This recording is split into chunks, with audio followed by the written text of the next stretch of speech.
Hello everyone and welcome back to the Adventures in Collecting YouTube channel where we take a closer look at the toys that we talk about on the show. My name is Eric and today I am back with a special double feature for you. If you listened to episode 34 of the podcast just a couple weeks ago at the time of filming this video, we had Justin Cavender, it's like lavender but with a C, from Bluefin Brands on our on our show, and we talked a lot about what's going on with SH Figure Arts and SH Monster Arts and some of the things that they've been working on. And lo and behold, we did speak a little bit about the SH Monster Arts Monster Hunter figures that are coming out, which look fantastic. Justin and Bandai Namco Collectibles, Bluefin, they did us a huge gift by sending us the SH Monster Arts, the Nargacuga, and they also sent us Rathalos. So we're doing a 2-for today. We're gonna dive into these figures. First, I just wanted to give people who may not be familiar with the game just a little bit of a primer. So going back to 2004 on the PS2, the first Monster Hunter game premiered and has since kind of like lit the world on fire in terms of gaming. It is wildly popular. The character design in it is gorgeous. And then, as if it couldn't get any more popular, it is finally getting the film treatment. The film has been delayed, unfortunately, due to the global pandemic and everything else that is going on, but it will star Mila Jovovich. The trailer has dropped. It looks incredible. The game style, you fight these monsters that are larger than life. The two that we're looking at here are, massive. They're massive figures. So before we open these up and take a closer look at what's inside, let's take a quick look at the boxes. So we have two different boxes here, two different form factors. The art on them is insane. So Rathalos here is the larger of the two, and of course, we have the Tamashii Nations and Bandai logos there in the corner, along with amazing art. There's a really great texture change. You can actually hear my fingers sliding across it. There's a really great matte to glossy texture here, as well as the Monster Hunter logo up top. We move to the sides. We see the Rathalos name on both sides, along with more art. And then on the back, we get, the cross, it's not really a cross-sell, but you can see just some product images as well as additional art of our monster here. Moving on to the other box, same kind of style, just smaller form factor, different color scheme that has more of kind of a red and black. This has a purple and black. Again, gorgeous packaging. Like, you really feel like you have a true collectible here. Again, on both, we get the SH Monster Arts, the sub-brand of the SH Figure Arts brand from Tamashii Nations. We get some really nice slashes here, really nice effect with the box. So that being said, let's pop these open and let's take a closer look at the SH Monster Arts Monster Hunter figures, courtesy of Bluefin Bandai Namco Collectibles. Alright, so we are going to start here with the Nargacuga, and man, this figure.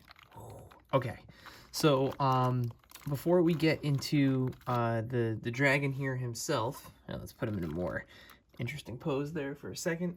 Let's talk about what he comes with. So what you get is you get a nice little hunter minifigure here. Along with that, you get 3 additional pieces for the Nargacuga itself. So you get a tail piece here that looks like it has been chopped off, as you can see, which is super cool. Love the gory aspect of it. You can kind of see the meat and bones in there, which is an awesome little touch. And of course, that just pegs onto the back of the tail. And then you get an extended spiny attack tail, which is awesome. Right now, I have the regular one on there. And then lastly, you get an additional head. And at first glance, the head looked very similar to the one that's on there. The red is a little bit more pronounced in this one than the one that's on it in the package. The other thing, too, that I think I noticed, The tongue seems a little bit different to me as well. But I think the big difference here between the two is definitely the added red on the head there. The other thing you get too is you get a nice little effect piece. So we get a base here. We get a nice like wooden platform. Looks like, you know, rubble or wreckage. But let's get into the actual monster himself here. So starting with the paint and detail on this, it is just incredible. This awesome wingspan here, you know, full extension. He's got various moving parts of the wings that give it all kinds of fun texture and definition and posability.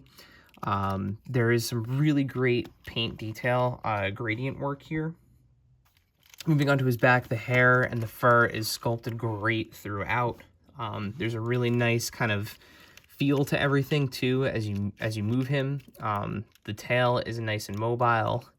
So every piece kind of has its own joint, especially through the tail. So you can get some really wild combinations of, you know, twisting and just kind of bending and articulation here.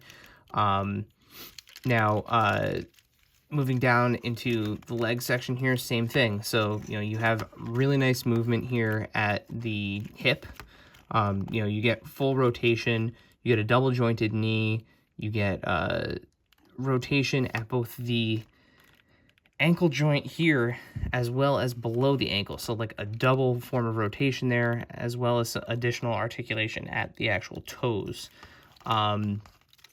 You get a double ab crunch. It's weird talking about like ab crunches on a dragon, but you get a double ab crunch, so you can really kind of get him into those, you know, bent over kind of action poses that, like, you know, you typically would see, you know, dragons kind of that mobile, you know, way that they kind of twist and contort their bodies. And with all of this articulation, you can really get him into some very natural looking poses, for that, for lack of a better word.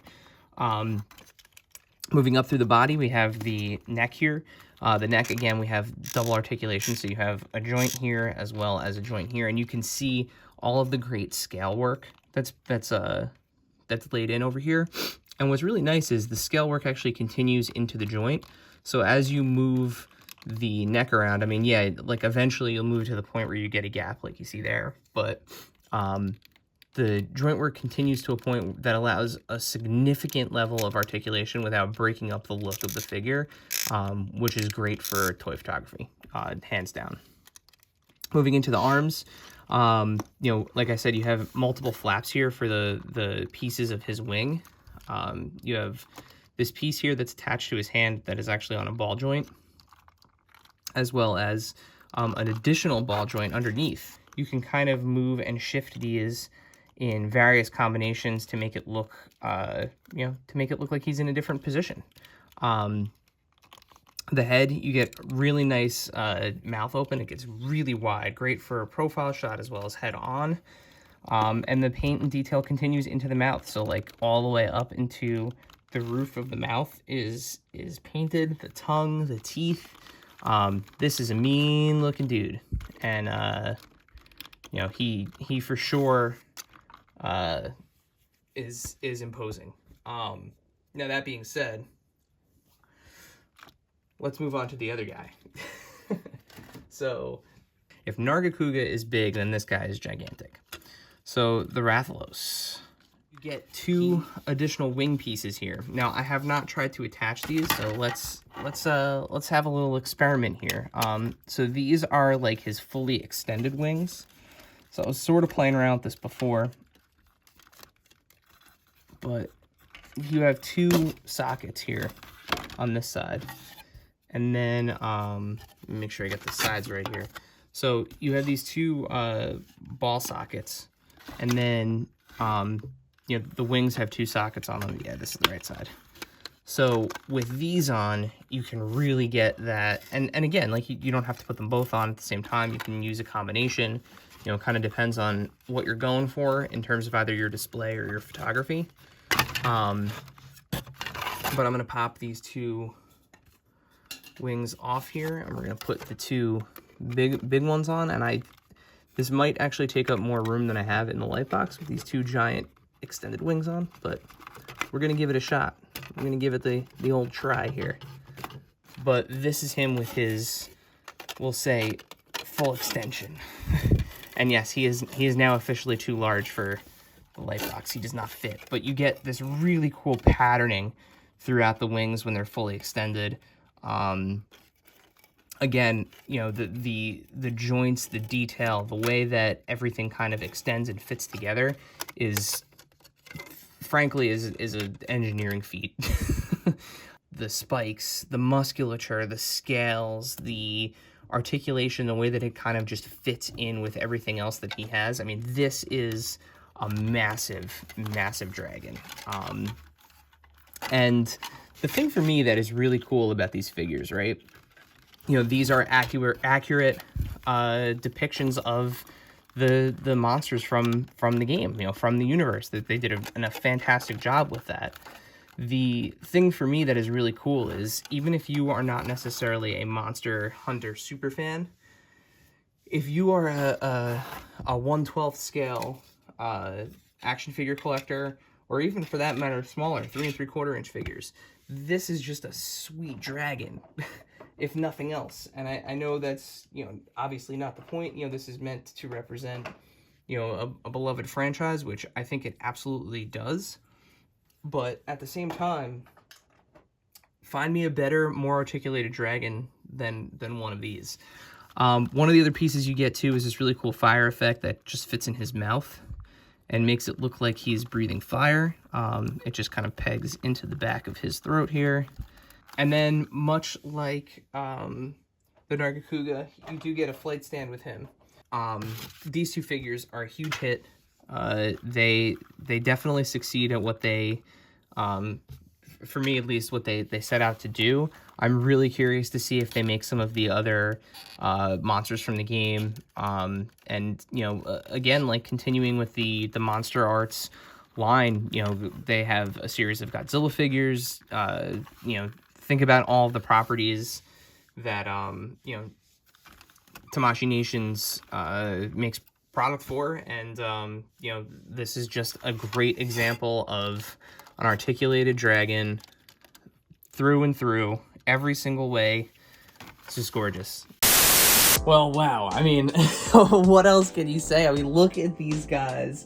They are, I mean, as you saw in the light box, they're fantastic. What an awesome, strong first entry, or first two entries into a subline.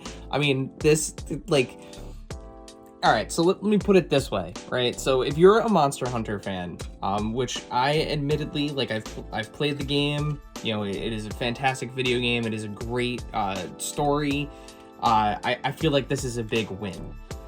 I think more generally speaking, for those of you that maybe don't collect SH Figure Arts, maybe, you know, you haven't quite delved into the world of imports yet, but you love fantasy and dragons and monsters, and maybe you're a NECA collector too, and you have Godzilla and you have King Kong.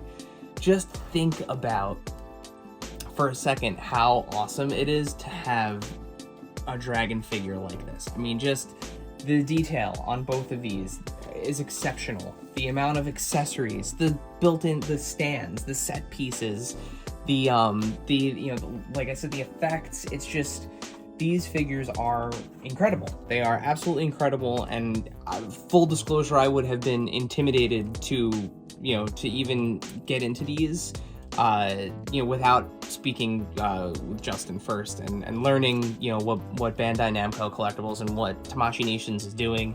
And these are just incredible. They're absolutely incredible. They will look amazing on display, and I cannot wait to actually take these guys outside to take some photography with them, because just the elemental nature of having giant dragon monsters is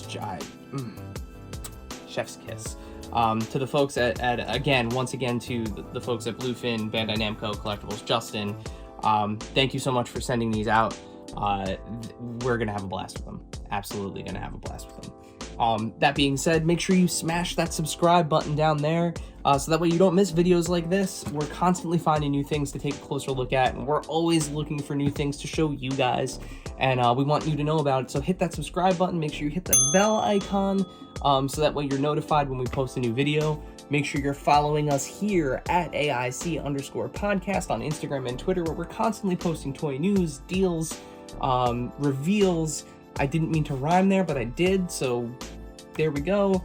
But we're always, looking out for what's new, and to better make it available for you guys. So, definitely check us out there. And then, of course, the podcast. So every other Monday we are live wherever you find podcasts. Just search for Adventures in Collecting or hit the link in the description below. And with that, stick around. We'll get a couple more photos of these guys. And as always, until next time.